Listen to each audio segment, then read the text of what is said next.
to hardwire a V1, the first thing you want to do is, what I found so far, is actually put your fingers in the rear over here and start to pull this down. See that little clip right there?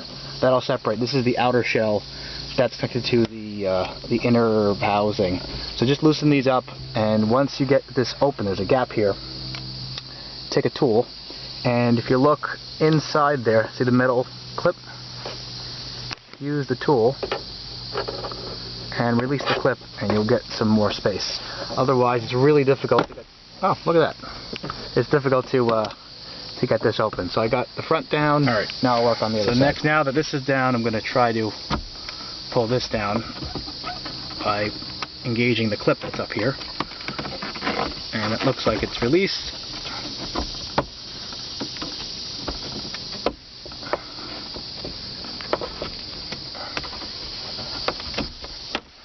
There we go. And hang this out of the way. So I'm going to tap one of the wires on here. It's the green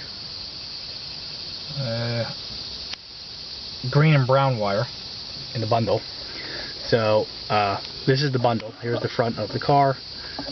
It's not the one over here. I removed it, by the way. It's this thing hanging.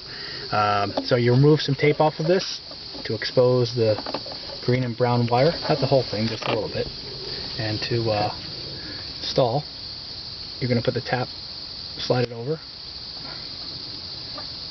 and then you would close. So just slide the wire into the valley over here, and then you're going to close. Next thing you're going to do is you're going to grab from your V1 hardwire kit, grab the other end of this, slide that in, and then you're going to run your ground. I'll clean this up in a second. You're going to run your ground to the black bolt over there. That should be it. Then you're going to run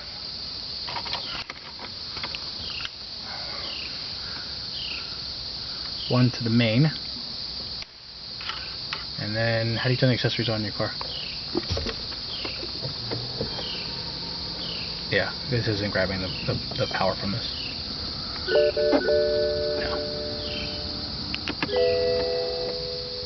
Yeah, it's not grabbing it.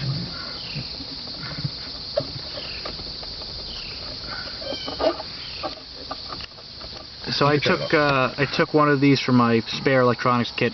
I broke this off to make a makeshift washer. When you put the ground where the bolt is, it doesn't seem to make a good connection, I think because there's no metal in between the bolt, and I think this is plastic up here. So I'm going to put this in the washer, and I'm going to have this rest in between the head of the bolt and the back of it. So, getting in there is a whole other story.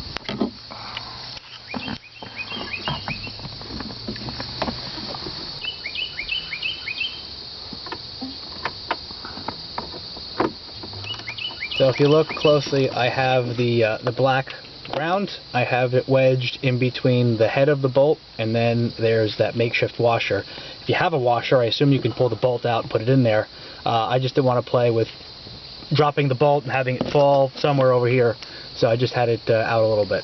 And then, as you see, the unit's on. Now I'm going to take all this mess of wires and clean them back up here. The RJ11 power cord for the unit. I'm going to mount it over here. So I'm going to run. You can either pry down the headliner a little bit and just pop it through, and then feed it out. And then you want to test fit. So I'm going to mount. Phone's ringing, so excuse me.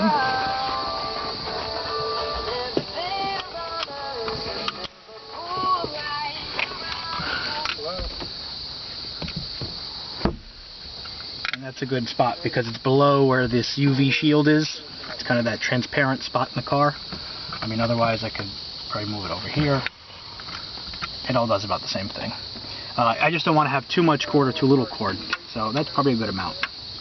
And then I'm going to wrap this up and then neatly hide it away in the... so I tucked the power cord on the left side over here towards the driver's side, and then I'm going to...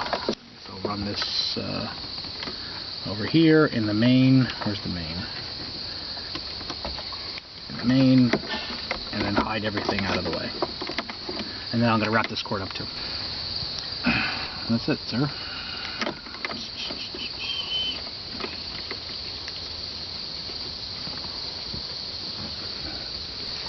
And installation is reverse of removal.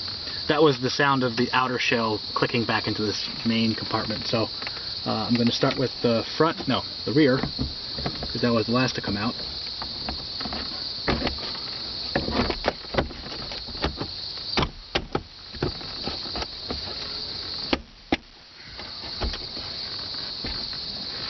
And that's it.